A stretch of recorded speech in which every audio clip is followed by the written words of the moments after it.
Құрметті достар, тағы да осындай бір инструмент бар, осыны сіздерге көрсетейін деген. Бұны шканторез деп атайды. Шкант деген енді мынандай міне тақтайдан кесіп аламыз. Соның басын кішкене үшкірлеп жүреміз, мұнаға кіретіндей қылып. Мына жағын былай шурупайвертқа қысылатындай.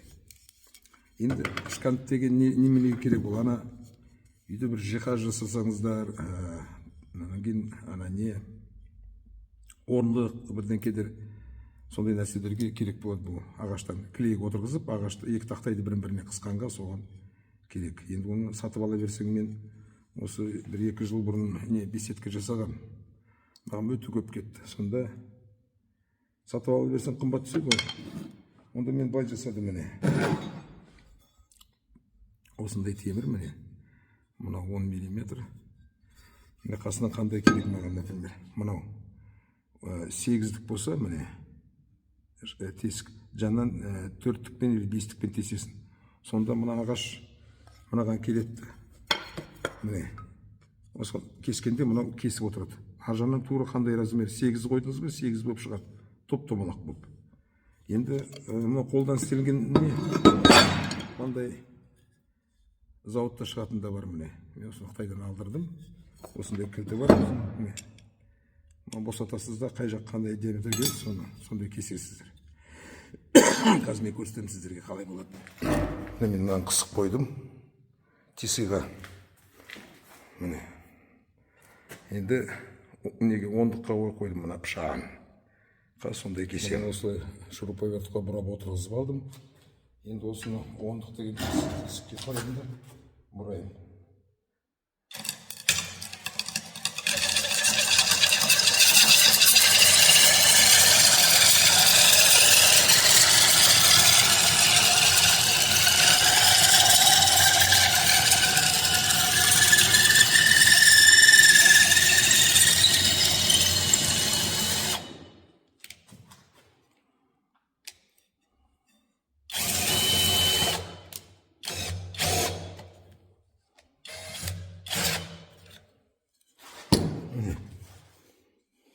Осындай топ-томалақ болып шықты. Міне жаңа төртбұрышты ағашымыз. Енді бұны осы кесіп алып, клейге жағып, ана жиһазға мен пышағын өзгерттім. Басқа жуандау алдым. Қазір осыны көрем қалай болады екен.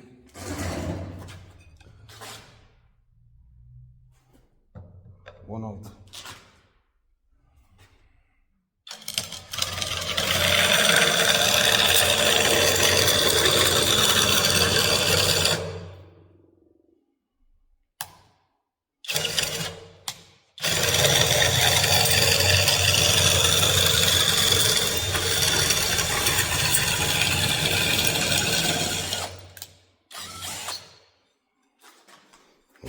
Таздау болыпты.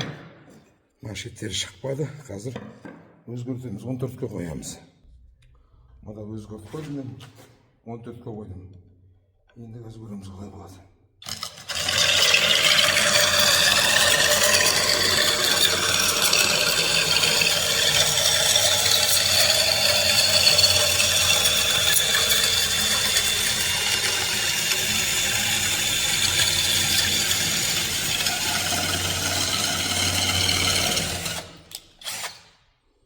Енді шықты.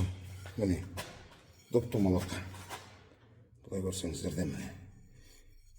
Енді мына не жасаң, ана көп бізде өнершілер бар ғой, бесік жасайды, не жасайды, сондайларға жақсы.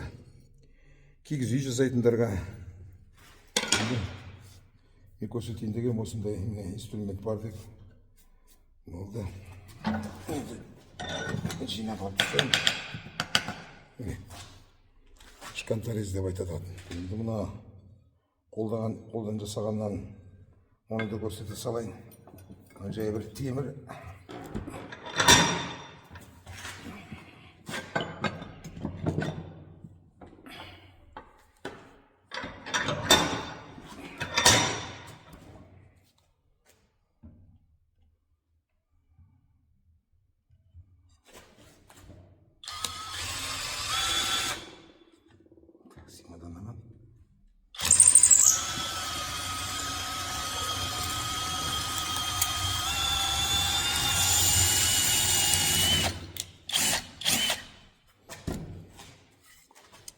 тесікке кішкене не болып шықты домалақ бұл. Бірақ бұл тесік кішкене үлкенді болып тұр маған. Бұған қазір бұны тағы да бір көрейік. Кішкелеуіне салды. Міне қайтадан етеміз жаңағыны істемей қалған анаған.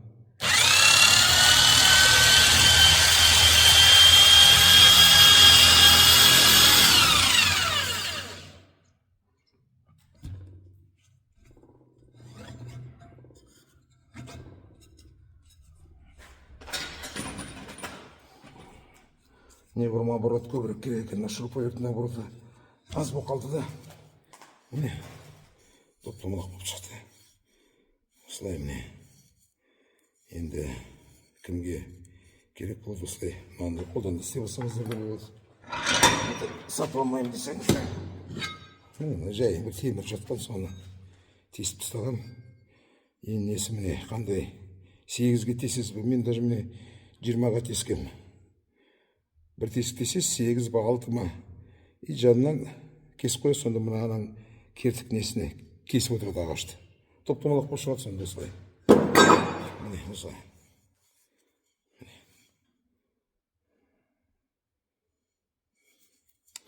Ал достар, лайктарыңызды басып отырыңыз, комментарийлеріңізді жазыңыздар. Көріңіздер қалай екен, айтып отырыңыздар. Кімге ұнады, кімге ұнаған жоқ. Тағы да басқа болады, недер, құрылғылар, не бір инструменттер түгелі. Көп мен дәл көрсетемін бәрін. Подписка істеп отырыңыздар.